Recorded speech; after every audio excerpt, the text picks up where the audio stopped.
On va commencer la présentation avec un petit ordre du jour, là, juste pour vous donner une petite idée de où on s'en va avec ça ce soir. Donc, je vais commencer par vous préciser un petit peu pourquoi on fait un périmachage un peu plus en détail de ce qu'on a déjà vu. Et on va faire un petit survol là, des 5 étapes du périmachage. Donc, ça va être structuré comme ça un peu la présentation. Donc, je vais y aller étape par étape. Je vais vous présenter le contenu qui est attendu, puis les résultats qu'on a eus pour l'instant. Donc, l'étape 1, ça s'appelle la mobilisation. On a le portrait à l'étape 2 qui se divise en 2 volets, donc le portrait socio-économique et le portrait environnemental. Ensuite, on a l'étape 3 qui est le diagnostic. L'étape 4, les engagements de conservation. Et on va montrer les choix qui ont été faits et un petit bilan là, pour faire une petite conclusion à ça.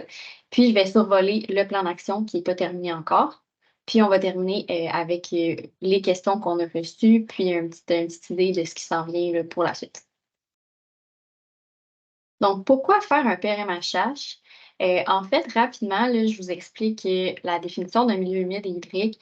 Donc, c'est vraiment un cours d'eau c'est tous les cours d'eau, en fait, qui ne sont pas d'origine anthropique, donc un fossé ou quelque chose comme ça. Donc, on a tout ce qui est les rivières, les ruisseaux, les lacs, le fleuve. Puis, du côté des milieux humides, on a les marécages, les marais, les tourbières, les étangs. Donc, c'est les milieux qu'on a étudiés dans le cadre du PRMHH. Tous ces milieux-là rendent des services écologiques qui sont très importants. Donc, on appelle ça les services écosystémiques ou services écologiques, là, c'est la même chose. Donc, ces services-là, c'est tous les bénéfices qui sont offerts par les écosystèmes, les milieux naturels, dont on va profiter en tant qu'humain. Donc, sans eux, il n'y aurait pas de vie possible, évidemment. Donc, on en a étudié plusieurs dans le cadre du PRMHH. Il y en a beaucoup plus, mais on s'attarde à ceux qui sont applicables pour les milieux humides et hydriques. Donc, on a étudié le filtre contre la pollution, le rempart contre l'érosion, la rétention des sédiments, la régulation du niveau de l'eau, la conservation de la diversité biologique, l'écran solaire et le brise-vent, la séquestration du carbone et la qualité du paysage. Donc, vous voyez, là, on profite vraiment beaucoup de ces milieux-là. Donc, ça souligne l'importance de protéger ces milieux-là sur le territoire de la MRC. Donc, on fait un périmachage, entre autres, parce qu'on a quelques constats de problématiques qui se trouvent sur le territoire du Québec par rapport aux milieux humides hydriques. Donc, premièrement, on a une assez faible connaissance des milieux humides hydriques et de leurs fonctions et de leurs services écologiques.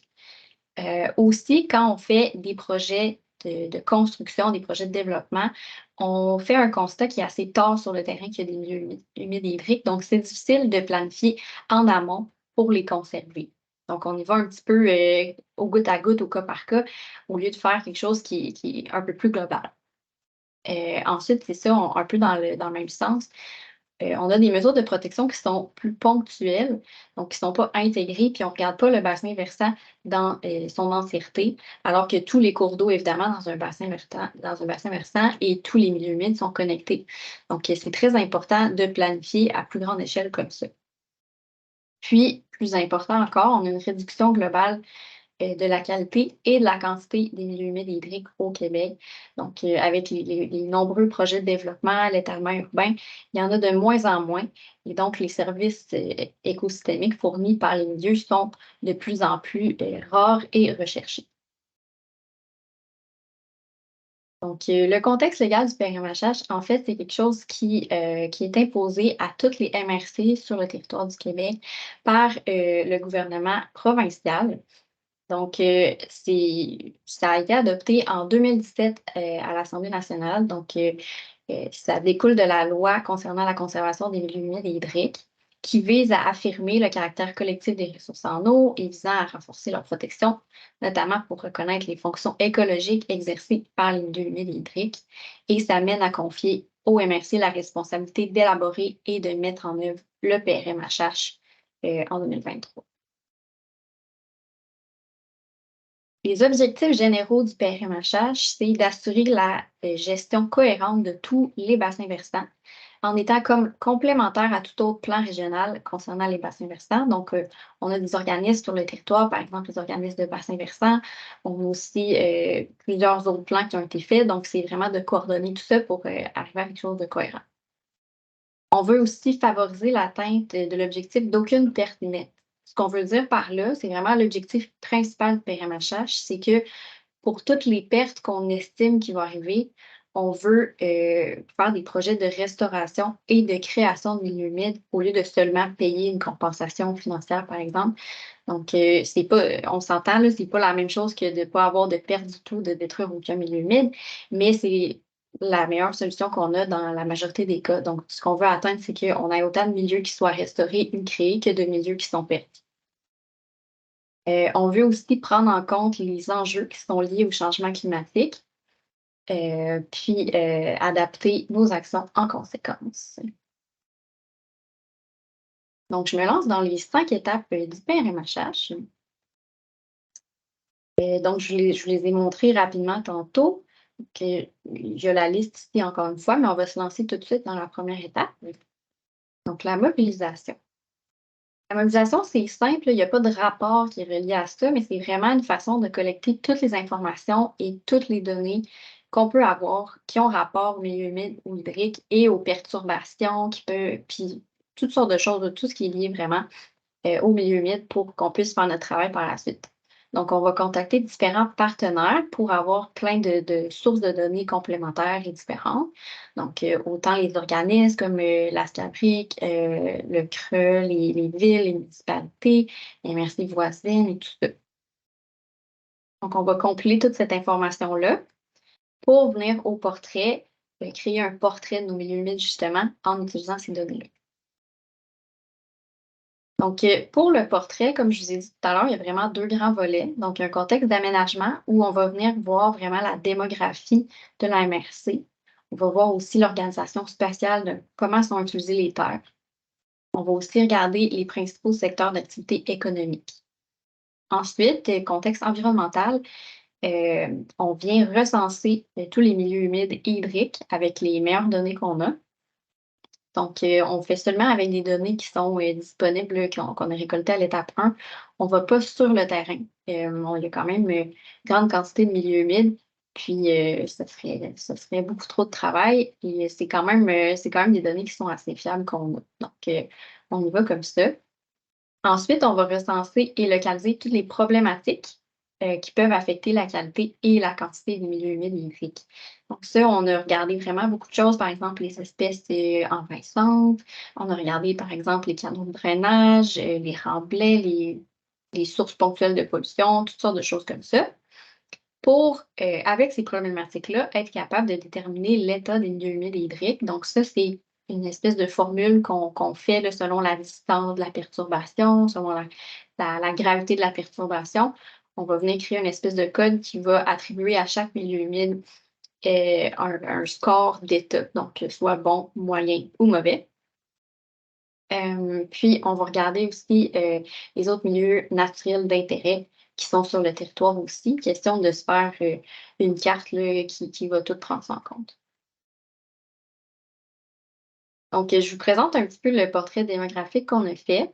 Donc, vous le savez, on se trouve dans la région administrative de la Montérégie. Ça n'inclut pas les terres de Kanawake, mais c'est nos voisins. Il y a 7 bassins versants en tout. Il y a une municipalité, une ville, une paroisse, donc ça fait 11 au total. Et c'est une MRC qui est très axée sur l'agriculture. Il y a aussi des milieux urbains qu'on se trouve en Rive-Sud de Montréal quand même, et des axes routiers assez importants en bordure du fleuve Saint-Laurent. Donc, contexte socio-économique, une population totale de 171 000 personnes en 2016, 185 en 2021. La population grandit assez vite, donc on a une projection de variation de la population de plus de 14 d'ici 2041. Donc, c'est quand même beaucoup. La population se trouve majoritairement à Châteauguay, suivi de Saint-Constant et la Prairie. Et on va avoir des hausses de population très importantes du côté de Saint-Philippe, d'Elston et Mercier. Même chose, c'est les mêmes villes qui sont projetées pour avoir encore une plus grande hausse de population d'ici 2041. Puis, on a aussi là, les MRC voisines qui sont aussi en pleine expansion avec Jardin de Napierville qui a au-dessus de 23 de variation projetée. Donc, on voit que la pression au niveau des milieux humides est quand même forte. S'il y a de plus en plus de population, ça veut dire qu'on a besoin de plus en plus de développement pour tout loger ce monde-là. Donc, ça va devenir vraiment important de planifier pour les milieux humides. Les principaux secteurs d'activité économique, on a de l'activité industrielle, commerciale et agricole. Point de vue de la planification du territoire, il y a un schéma d'aménagement à la MRC qui est accessible à tous en ligne. Donc, les principaux objectifs de ce schéma-là, c'est d'améliorer et de conserver la qualité de vie des résidents, de faire une gestion et un développement durable du sol, d'accroître les activités économiques durables, de valoriser les activités à l'échelle métropolitaine, de positionner la MRC dans un contexte de planification métropolitain. Puis les grandes orientations, c'est le développement urbain, le développement industriel, agriculture, transport, récréation, tourisme, environnement, conservation et espaces naturels, patrimoine et culture et équipement public structurant.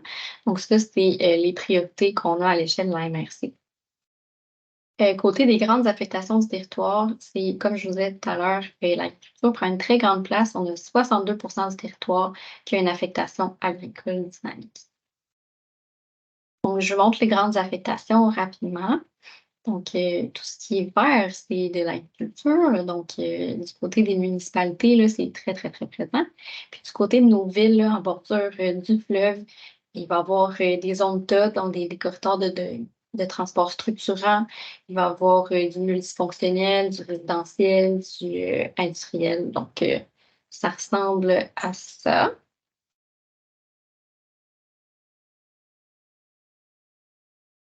Côté du contexte environnemental maintenant, le recensement des milieux humides qu'on a fait, on a utilisé les données de Géomont, de Candiac et de Châteauguay, puisqu'ils venaient compléter les données de Géomont, en fait.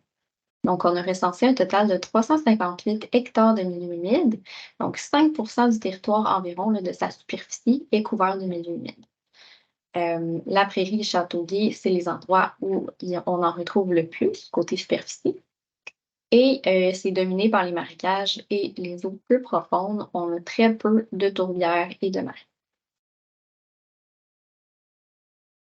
Donc, ça ressemble à ça. Les marécages sont en vert, l'eau peu profonde et surtout en bordure du fleuve Saint-Laurent. L'eau peu profonde, là, en fait, là, c'est déterminé par c'est la grandeur des vagues là, par rapport à la profondeur. Donc, ça ressemble à un cours d'eau, mais c'est pas tout à fait les mêmes fonctions écologiques qu'on va retrouver. Donc, c'est pour ça qu'on le compte comme un milieu humide.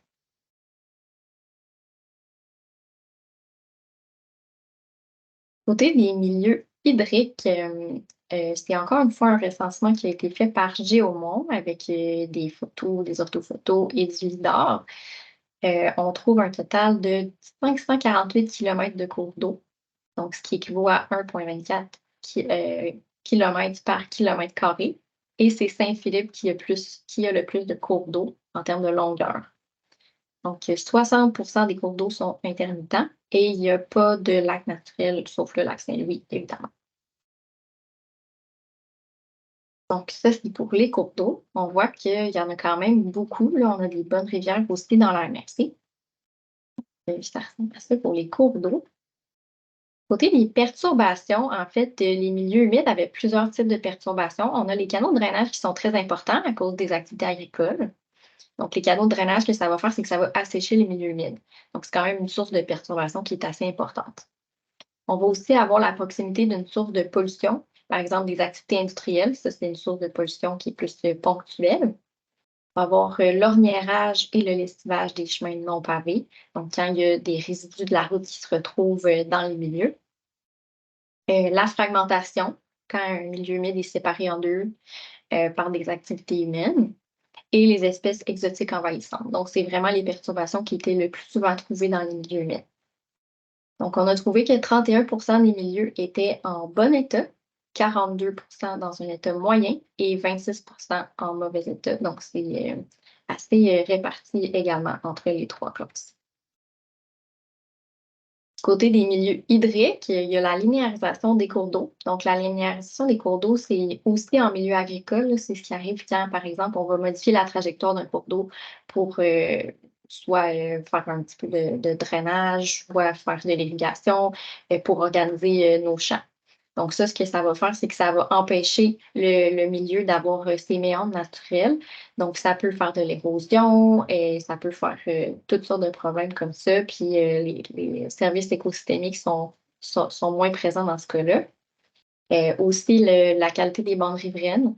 Donc, si la bande riveraine n'a pas de végétation, elle est moins stable.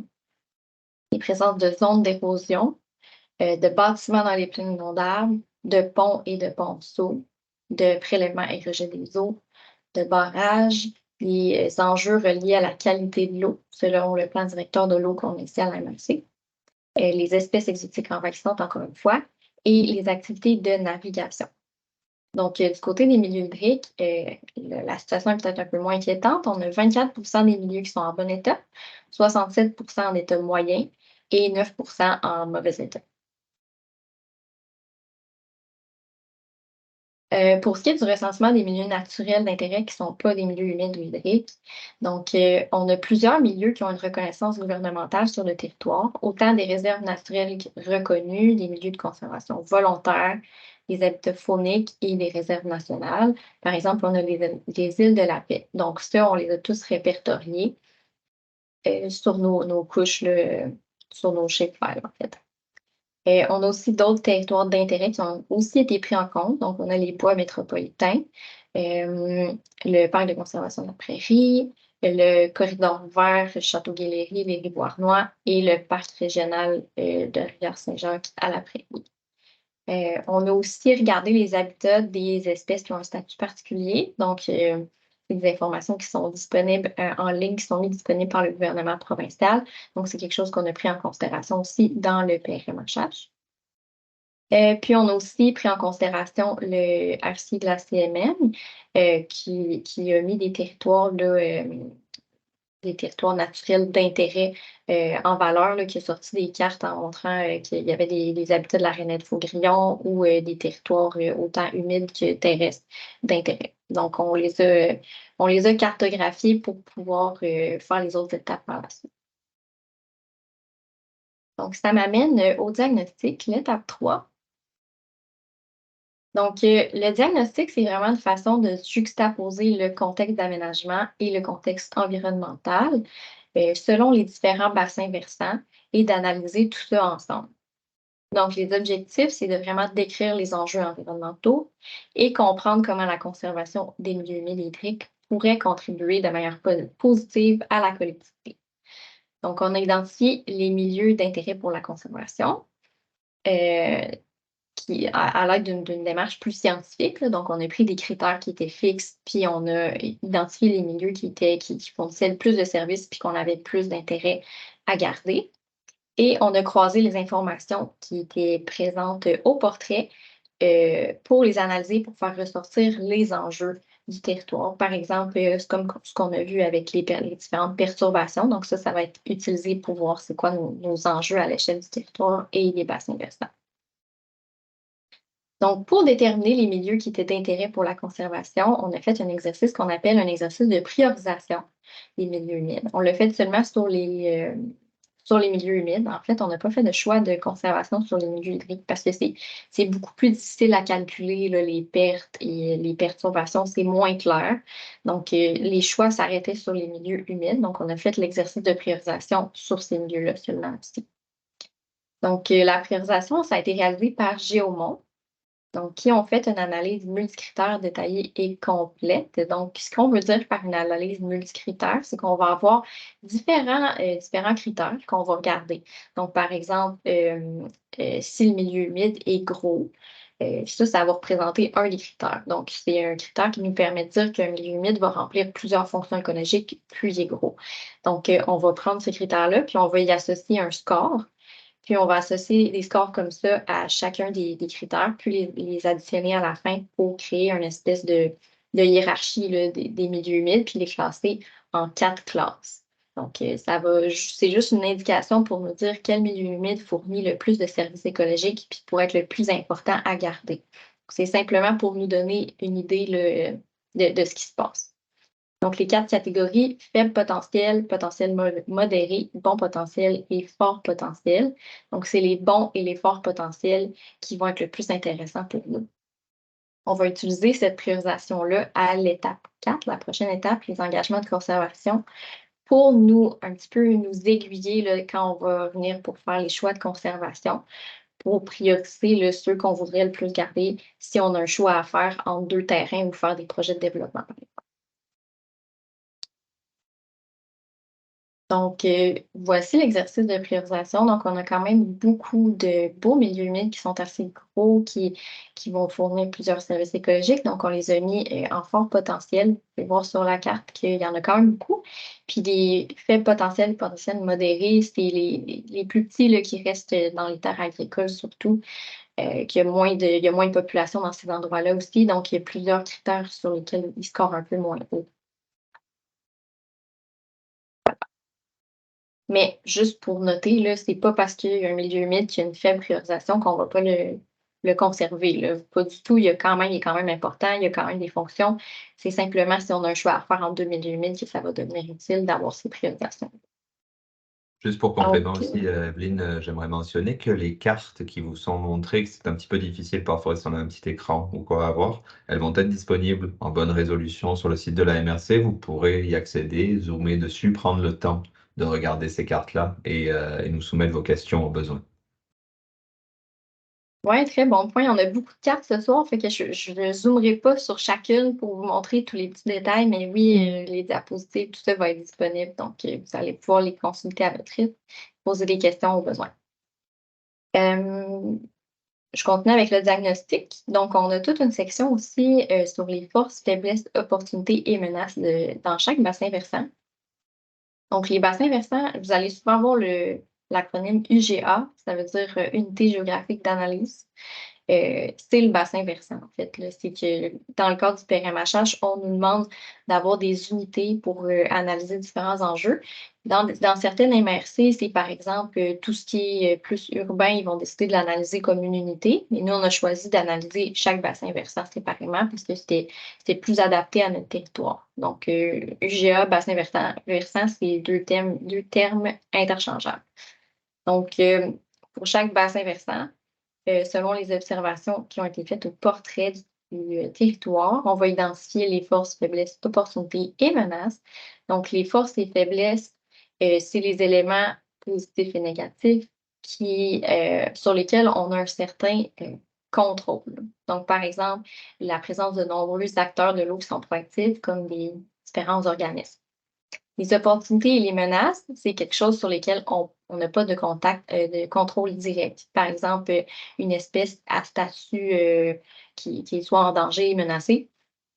Ça serait positif parce que c'est une opportunité de protéger cette espèce-là, mais on n'a pas de contrôle là-dessus directement, là. Elle est là parce qu'on n'a rien fait pour qu'elle soit là, en fait. Donc, on les a divisés comme ça selon les demandes du PRMHH pour le contenu. Donc, on fait une liste de tout ça pour avoir un bon portrait de ce qui se passe dans chaque bassin versant. Donc, ça ressemble à ça. Je vous montre des petits exemples là, rapidement. Par exemple, une force, ça pourrait être la présence de milieux naturels d'intérêt. Côté opportunité, comme je vous ai dit, ben là, on a mis présence d'habitat faunique d'intérêt, mais ça pourrait être présence d'une espèce à statut particulier. Côté des faiblesses, par exemple, une grande majorité des cours d'eau ont été redressés au fil des années. Donc, on a plusieurs cours d'eau qui sont perturbés. Mais d'un autre côté, côté des menaces, il y a de nombreuses zones d'embase, donc quelque chose qu'on n'a pas le contrôle dessus. Euh, donc, on les divise de cette façon-là. Pour les enjeux et les objectifs, donc on va se fier au tableau que je viens juste de vous montrer pour chaque bassin versant. Puis, on va identifier les enjeux et les problématiques, les opportunités que ça nous apporte. Donc, pour chaque enjeu, on va lister des objectifs généraux qui vont être élaborés pour résoudre les différentes problématiques. Les objectifs vont être utiles quand on va venir faire le plan d'action qui est l'étape 5. Donc, c'est vraiment pour pour nous guider dans cette direction-là. Par exemple, les enjeux, ça peut être côté de la qualité de l'eau, les bandes riveraines sont peu végétalisées. Donc, les solutions, ça pourrait être de conserver les milieux humides en bandes riveraines et de faire de la plantation pour améliorer la stabilité des bandes riveraines. Donc, c'est ce genre de choses-là qu'on va faire à l'étape 3. Je ne vous ai pas montré tout ce qu'on avait ressorti à l'étape 3. Je vous ai juste donné des exemples parce que c'est des très, très longs tableaux. Encore une fois, vous allez pouvoir les consulter en ligne. On ne passera pas étape par étape ce soir parce que ce serait un petit peu trop long. Mais on va passer à l'étape 4 pour le moment. Donc, les engagements de conservation, c'est là qu'on commence vraiment à prendre des décisions par rapport à la conservation.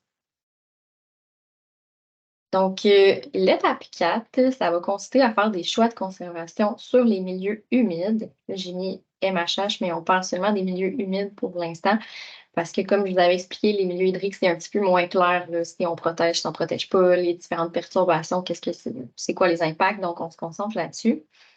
On va faire ces choix-là selon les exercices de développement qui sont attendus. On travaille en partenariat avec autant les municipalités que la MRC, mais on va aussi regarder le schéma d'aménagement pour essayer d'harmoniser tout ça. Donc, on va attribuer les choix de conservation en terre privée, parce que le PRMHH, ça s'applique en terre privée. Donc, on a fait un portrait puis un diagnostic sur l'échelle de la MRC au complet, mais quand on arrive au choix de conservation puis au plan d'action, on se concentre sur les terres qui sont privées parce que c'est là-dessus qu'on a une juridiction. Donc, principalement, l'étape 4, ça va se concentrer sur les zones potentielles pour le développement, donc les milieux humides qui sont à risque d'être détruits. On ne va pas regarder chaque milieu humide un par un parce qu'il y a beaucoup d'endroits où on n'a pas nécessairement le contrôle dessus. Ça appartient à des particuliers, c'est en zone agricole, c'est plus difficile. Donc, on va se concentrer dans le périmètre d'urbanisation, les endroits où on sait que le développement s'en vient. On va cibler les secteurs où faire la restauration et de la création de milieux humides quand on va avoir ciblé les milieux qui sont à risque d'être détruits pour atteindre autant que possible notre objectif, comme je l'ai mentionné au début, d'aucune perte nette. On va ensuite quantifier les pertes et les gains qui sont attendus, donc en termes de superficie et des fonctions écologiques qui vont être gagnées et perdues. Donc, plus précisément, là, ce qu'on va faire, première étape, on va spatialiser les terrains vacants et les projets de développement à venir en zone plus urbaine. Donc, on a demandé à chaque municipalité de nous sortir des cartes des endroits où ils savaient qu'il allait avoir du développement prochainement ou potentiel dans les 10 prochaines années. Donc, on a regardé ça. Puis, on a aussi pris tous les terrains qui étaient vacants en périmètre d'urbanisation. Donc, ça va nous permettre vraiment de cibler les milieux humides qui rentrent en conflit avec le développement, donc qui vont être plus à risque d'être perdus. Ensuite, pour chacun de ces milieux humides-là, on a étudié différents scénarios alternatifs. On applique une séquence qui s'appelle éviter, minimiser. Donc, ce qu'on veut dire par là, c'est qu'on va vraiment regarder ce milieu humide-là, si on le perd, qu'est-ce qui arrive? Et si on décide de le garder, qu'est-ce qui arrive? Donc, en termes de fonctions écologiques gagnées, fonctions écologiques perdues, est-ce qu'il y a des problématiques qui rentrent en conflit avec ça dans notre bassin versant? Par exemple, si c'est un bassin versant qui a beaucoup de zones inondables, si on enlève un grand marécage à côté d'une zone inondable, bien, il y a peut-être plus de conséquences que les bénéfices que ça va avoir. Ça va apporter de faire un développement à cet endroit-là et de perdre le milieu humide en question. Donc, c'est des scénarios qu'on va évaluer. On fait ça par écrit dans le rapport de l'étape 4 qui va être disponible. On fait l'exercice avec les municipalités, en fait, puis on vient avec des choix de conservation. Donc, en pesant le pour et le contre, est-ce qu'on n'a pas le choix pas le choix de développer? Est-ce que c'est plus avantageux de développer ou de garder le milieu humide? Et on va faire les choix de conservation qui sont listés ici. Donc, soit une conservation intégrale. Donc, les conservations intégrales, on va aussi inclure tous les milieux humides qui sont déjà protégés selon le schéma d'aménagement, puis celles qu'on a décidé de protéger en faisant notre analyse de la séquence éviter-minimiser. On va aussi avoir le choix de minimisation des impacts. Donc, ça, c'est les milieux où on ne veut pas nécessairement empêcher toute l'activité humaine, on ne veut pas conserver de manière intégrale, mais on veut prendre des mesures spéciales pour que les milieux humides soient épargnés le plus possible, qu'il y ait le moins d'impact possible. Par exemple, on pourrait penser à faire un parc à un endroit où il y a un milieu humide, faire une petite passerelle qui passe dedans. c'est une activité qui limite les impacts. Donc, ce genre de choses-là. On a aussi la restauration, comme je vous ai déjà parlé. On va en parler plus en détail un petit peu plus tard. Et les pertes potentielles, donc les endroits où le milieu humide, on ne peut pas s'engager à le conserver, malheureusement. Et il y a beaucoup de milieux humides aussi où il n'y aura juste aucun engagement de conservation. C'est normal, c'est quelque chose qui est attendu par le ministère. On ne peut pas faire des choix sur chaque milieu humide. On est mieux de faire moins de choix, mais d'être certain de les respecter. Donc, voilà. Puis, à la fin de cette étape-là, évidemment, on fait l'équilibre des pertes et des gains. Donc, ce qu'on a considéré en faisant nos choix de conservation, c'est que, comme je vous ai dit plus tôt, on a seulement 5 de la superficie du territoire qui est occupée par des milieux humides. 22 des milieux humides sont déjà conservés selon le schéma d'aménagement et 11 des milieux humides en terre privée sont déjà conservés. Donc, c'est surtout les terrains publics qui conservent les milieux humides. Donc, on a encore un petit peu de travail à faire. L'objectif de conservation, c'est, selon la CMM, c'est 30 des milieux naturels. Donc, c'est pas quelque chose qui est appliqué nécessairement encore, là. On attend encore que le plan sorte, mais c'est une belle cible là, à atteindre. Mais là, on parle des milieux naturels de toutes catégories confondues, là, donc pas seulement les milieux humides. Puis, l'objectif, encore une fois, du ministère, c'est d'atteindre aucune perte nette. Donc, je vous montre la première carte ici, là, c'est les zones à risque que je vous parlais plus tôt. Donc, les endroits qui entrent en conflit avec soit le développement, soit du développement potentiel. Donc, on a les projets de développement en orange plus foncé et les autres endroits à fort potentiel de développement qui étaient donc des terrains vacants qui seraient un endroit intéressant pour développer dans les prochaines années. Donc, ça ressemble à ça. Évidemment, on en a plus vers le nord, là, proche du fleuve. Puis, on voit que ça rentre en conflit avec certains milieux humides. Ensuite, je vous présente les choix de conservation par ville. Encore une fois, on ne va pas passer milieu humide par milieu humide parce que ça serait un petit peu trop long, mais je voulais simplement vous donner un portrait là, de la situation ville par ville. Donc, ce que vous voyez en quadrillé brun, c'est les terres publiques. Donc, il y a plusieurs endroits qui étaient déjà conservés. Puis, c'est ça, parce qu'on va se concentrer sur les terres privées.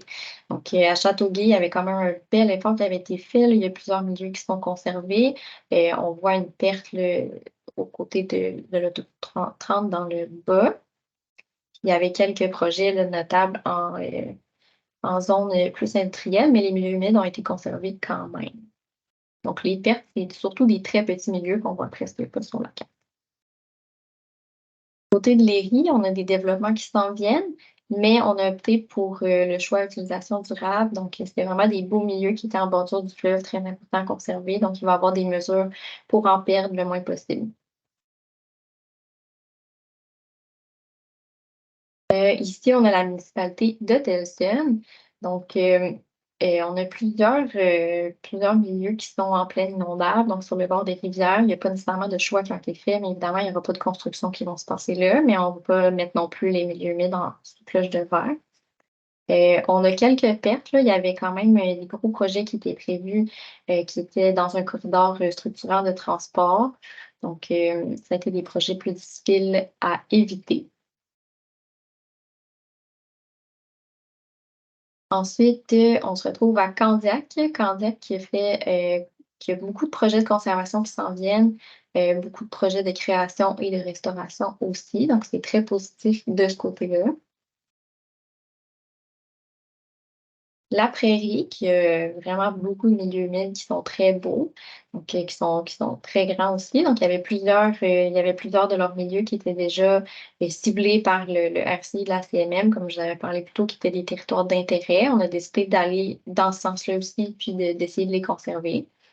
C'est certain que les choix de conservation à cette étape-là, là, on va pas aller tout de suite modifier le schéma. C'est quelque chose qui va être sous étude juridique et tout pour savoir si on les protège réellement, si c'est possible de les protéger de manière légale.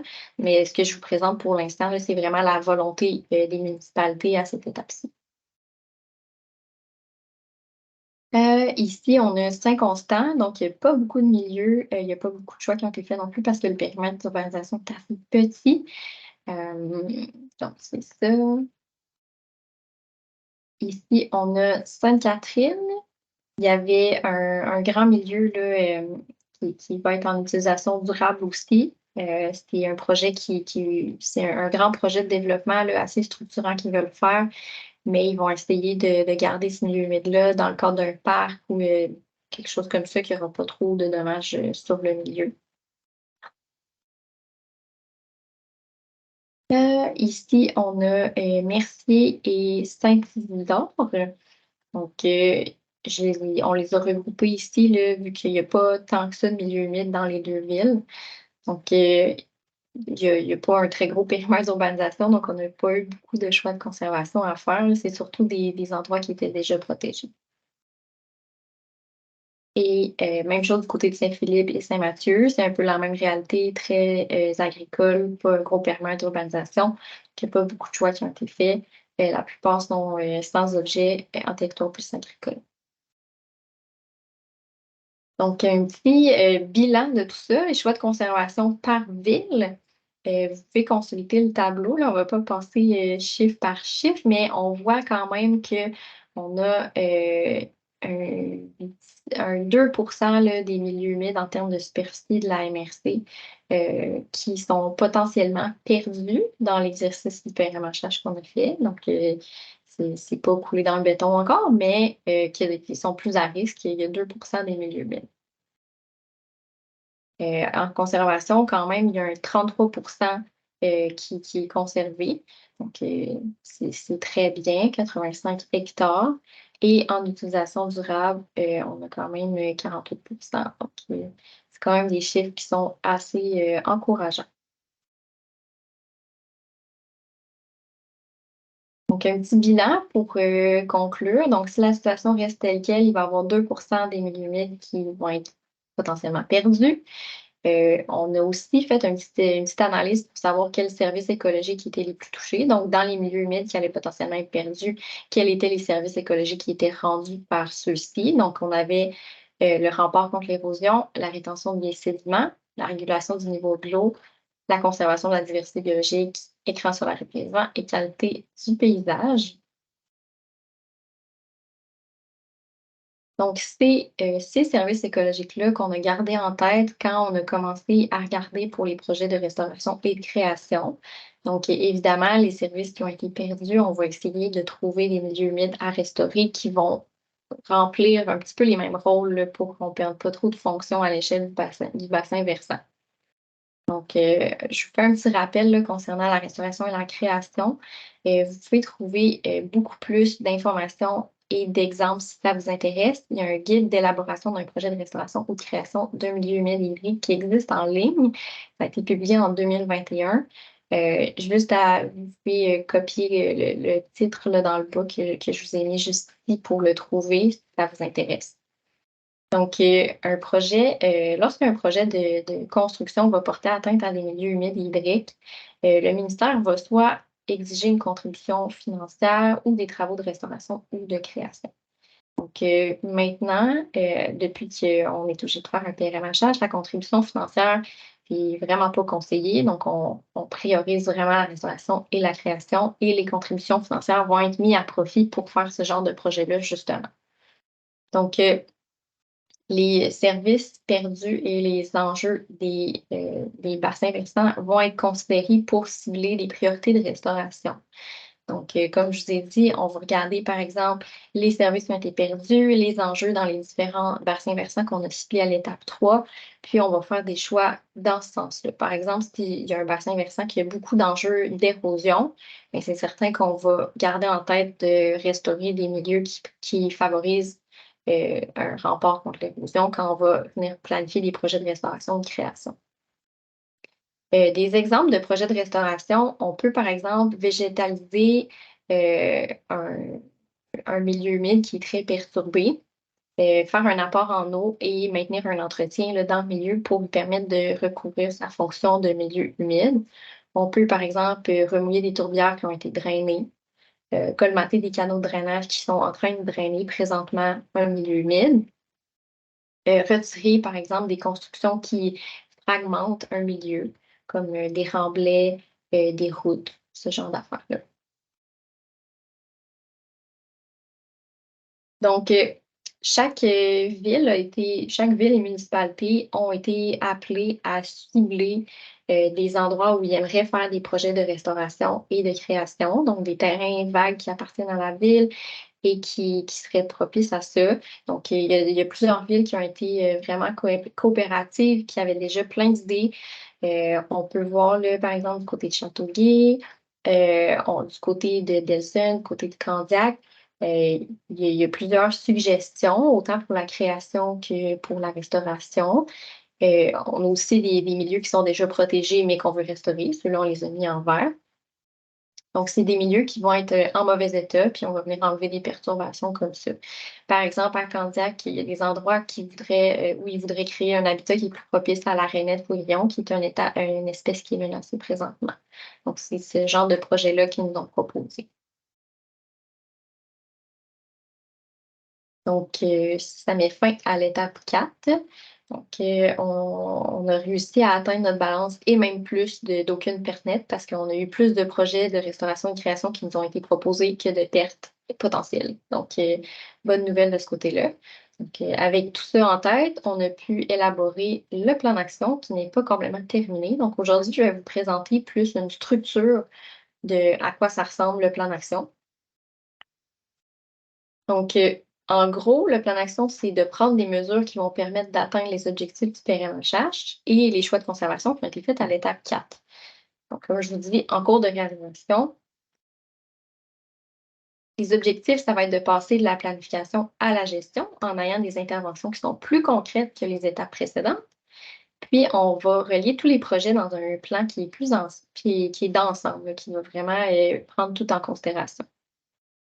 On va venir fixer des objectifs qui sont plus précis. Puis pour chaque objectif, on va avoir des actions qui correspondent. Et encore une fois, on garde en tête d'avoir aucune perte nette. Donc, les objectifs, ils sont spécifiques, réalistes et mesurables dans la mesure du possible. On va avoir un indicateur de suivi, un état de référence et une cible. Ça va être des objectifs qui découlent tous du diagnostic, donc de notre étape 3 où on avait ciblé les enjeux. Donc, on va prendre ces objectifs-là qu'on va classer par enjeux généraux. Donc, je vous les ai mis ici. Donc, acquisition et partage de connaissances générales, protection, restauration et création de milieux humides d'intérêt, amélioration de la qualité de l'eau des milieux hydriques et protection du littoral, prévention des inondations et des épisodes de sécheresse et maintien de la conservation de la biodiversité faunique et floristique. Donc, c'est vraiment les grands volets de notre plan d'action. Puis, dans chacun de ces enjeux-là, il va y avoir différentes actions. Donc, les actions, encore une fois, vont découler des objectifs. Ils vont inclure un responsable, un indicateur de suivi, un échéancier et une évaluation de la valeur financière. Ces deux dernières choses-là, ça va être plus sous forme de catégories. Donc, on va avoir une échelle là, avec 3 ou 4 catégories différentes parce que c'est quand même assez difficile à estimer. Donc, on y est allé plus qualitativement comme ça.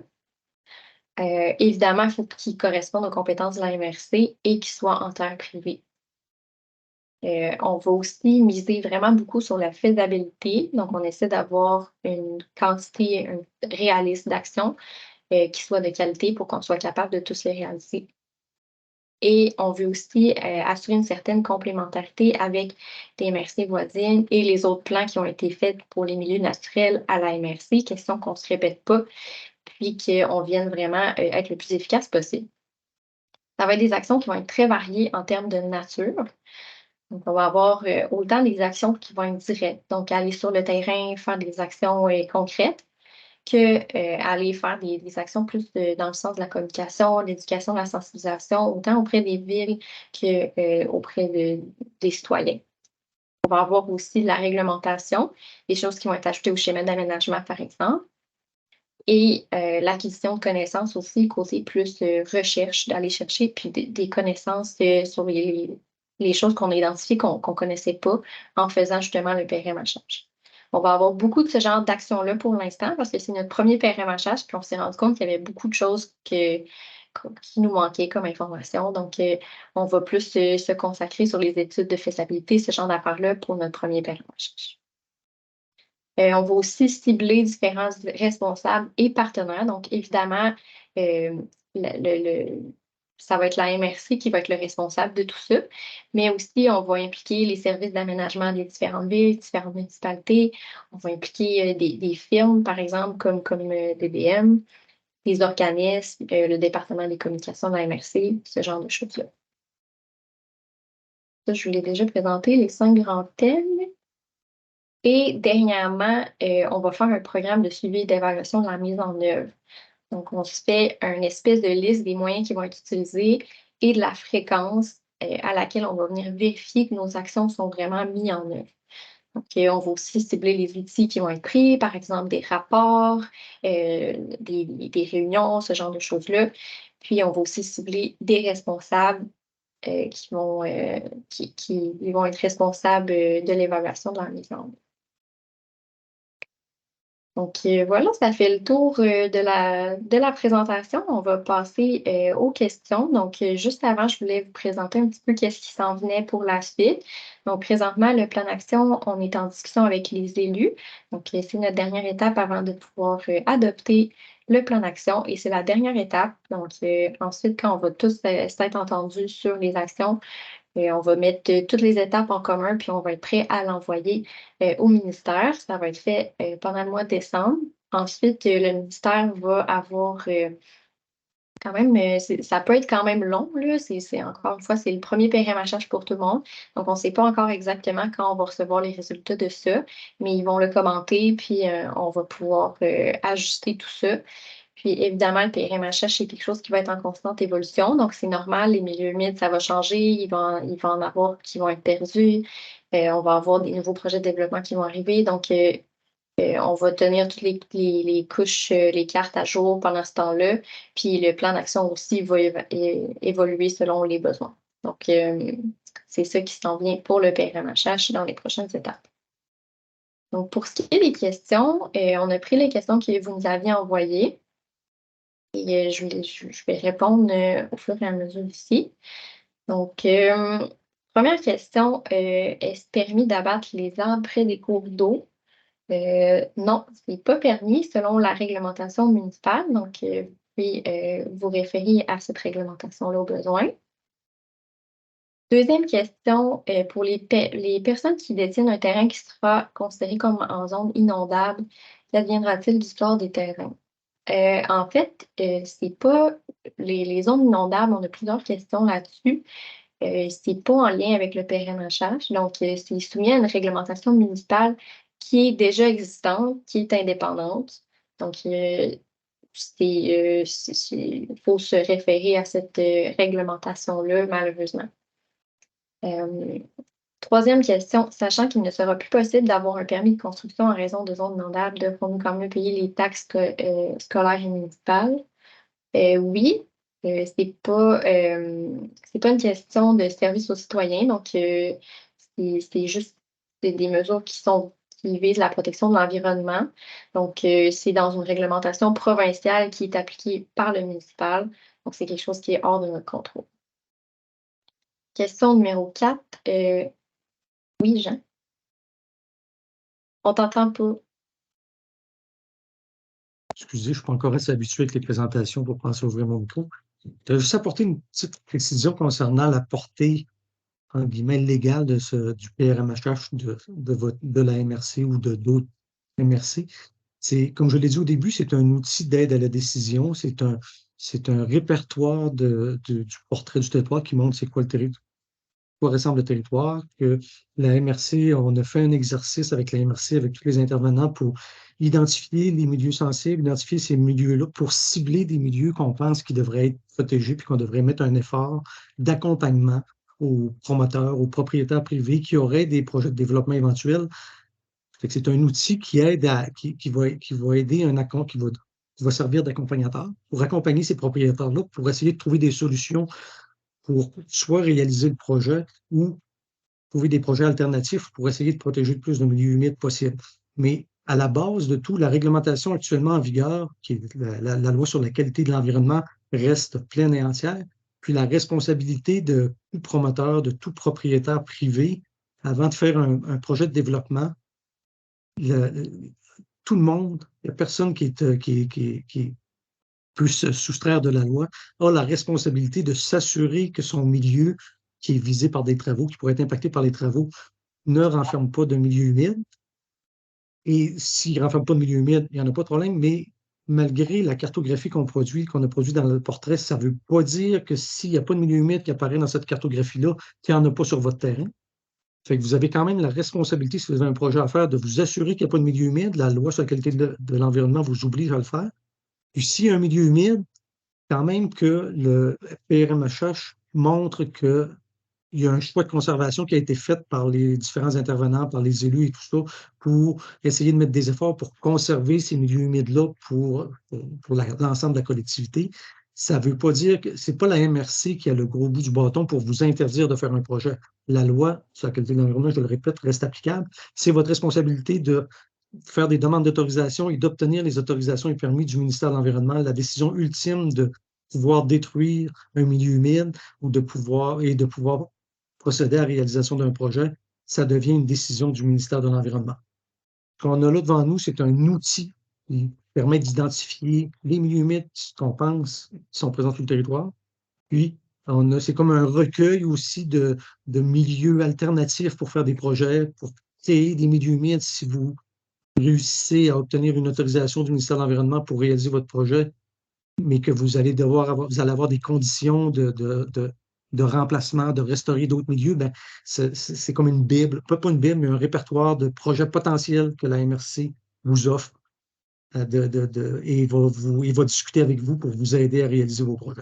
Fait que tout ça, c'est pas le PRMHH qui va faire en sorte que vous allez être contraint de réaliser vos projets. Non. Je ne sais pas si c'est clair. Camille, peut-être que tu peux préciser si cette précision-là que je tiens vraiment à faire, parce qu'il y a beaucoup de monde qui ont des craintes sur la portée légale des PRMHH. Je pense que c'était très clair. Parfait. Merci.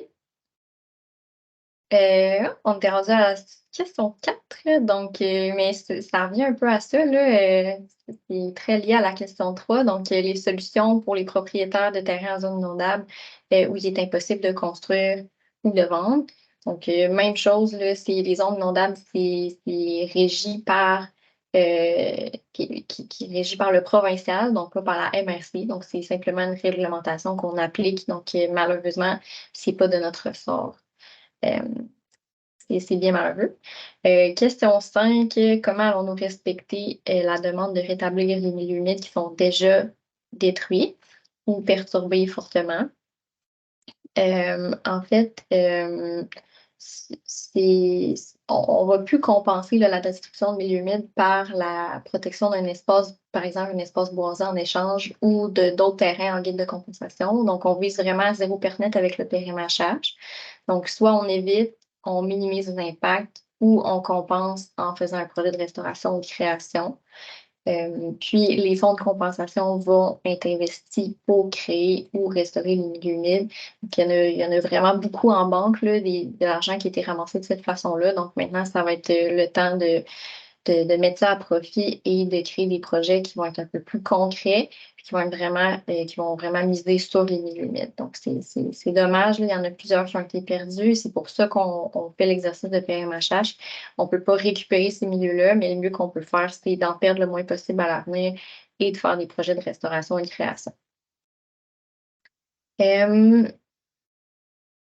Ensuite, la question 6, pouvez-vous préciser si la MRC voudrait faire l'acquisition de milieux écologiques d'intérêt?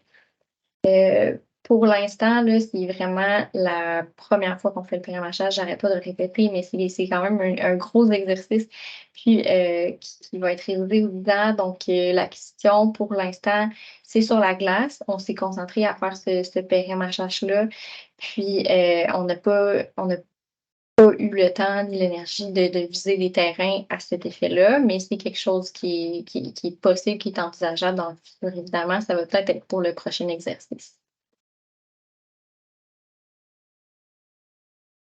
Donc, la question 7, ça revient un peu au même, là, qu'une question qu'on avait déjà eue. Donc, qu'arrive-t-il aux gens qui ont un terrain en zone humide et qui ne peuvent pas le vendre? Donc, c'est vraiment du cas par cas. C'est analysé en fonction des priorités de conservation avant d'envisager quoi que ce soit et c'est soumis à des règles qui sont au-dessus de nous. Donc, encore une fois, comme Jean l'a mentionné, le PRMHH ne met pas des bâtons dans les roues, c'est vraiment une façon de planifier. Donc, malheureusement, on ne peut pas changer, on peut pas changer ça. Question 8, qu'est-ce qui va arriver des terrains où une partie plus ou moins importante se trouve en zone inondable? Bon, ça, je pense qu'on a déjà répondu à ça. Juste noter là, que ça exclut pas un terrain en zone inondable, ça exclut pas le fait qu'il peut être vendu quand même. Donc, ça dépend du contexte. Donc, c'est à nuancer un peu. Question 9, quelles ont été les pertes de milieux humides en termes de superficie ou de pourcentage au cours des dernières années? Et quelles sont les principales menaces qui menacent les milieux humides hydriques présentement? On ne l'a pas fait, ce calcul-là, là, des pertes dans les 10 et 20 dernières années dans le cadre du PRMHH. Ça demande beaucoup de données. On s'est concentré sur les milieux humides qui restent présentement. Donc, le point à garder de ça, c'est qu'il n'en reste plus beaucoup. Évidemment, le 5% du territoire, ça veut dire qu'il y en a beaucoup qui ont été perdus. Donc, c'est là-dessus qu'on s'est concentré au lieu de passer beaucoup de temps et d'énergie à aller chercher des données pour voir ce qu'il y avait dans les dernières années. Et présentement, les menaces, c'est vraiment le développement côté résidentiel. Donc, il y a vraiment beaucoup de monde qui arrive dans la MRC. On l'a vu dans les projections de développement. Donc, ça va être vraiment les projets de développement qui sont dans ce sens-là qui vont menacer le plus nos milieux humains. Donc, tout le développement urbain en général. Question numéro 10. Un petit marais temporaire abritant des crapauds et grenouilles, des bois longés par une forêt urbaine se situe derrière chez moi. Il est menacé par un projet de route d'accès. Comment faire pour reconnaître ses avantages comme celui de contrer les eaux de chaleur? Euh, En fait, comme Jeanne l'a mentionné, il faut quand même, la loi sur la qualité de l'environnement est en vigueur, donc il va y avoir une demande qui va être faite, qui vont être faites au ministère avant que la construction soit entamée. Il va y avoir des certificats d'autorisation qui vont être demandés. Donc, ça va vraiment être le ministère le MELCCFP, en fait, qui va fournir ou non son accord pour que le milieu humide soit détruit ou non. Donc, évidemment, on sait qu'il y a plusieurs services qui sont fournis par celui-ci, mais en plus, malheureusement, il n'est pas sous ce milieu humide-là, il n'est pas couvert par le PRMHH parce que c'est une terre publique. Donc, ce n'est pas sous la juridiction de la MRC, malheureusement. Donc, c'est entre les mains du MELCCFP. Il n'y a pas, malheureusement, pas grand-chose à faire de ce côté-là, mais évidemment, on espère qu'il va être protégé. Question 11, je pense qu'on a répondu un petit peu dans le mot d'introduction, là, les contraintes qui empêchaient d'offrir une séance en présentiel. Donc, on voulait simplement rejoindre le plus de monde possible, que ça soit facile pour tout le monde d'assister. Puis, la raison pourquoi on ne tient pas une consultation publique, en fait, c'était vraiment une question de facilité d'organisation. On avait beaucoup de choses à penser. Puis, selon nous, on trouvait que d'offrir la possibilité de poser des questions, d'envoyer des commentaires, ça offrait un résultat qui était équivalent.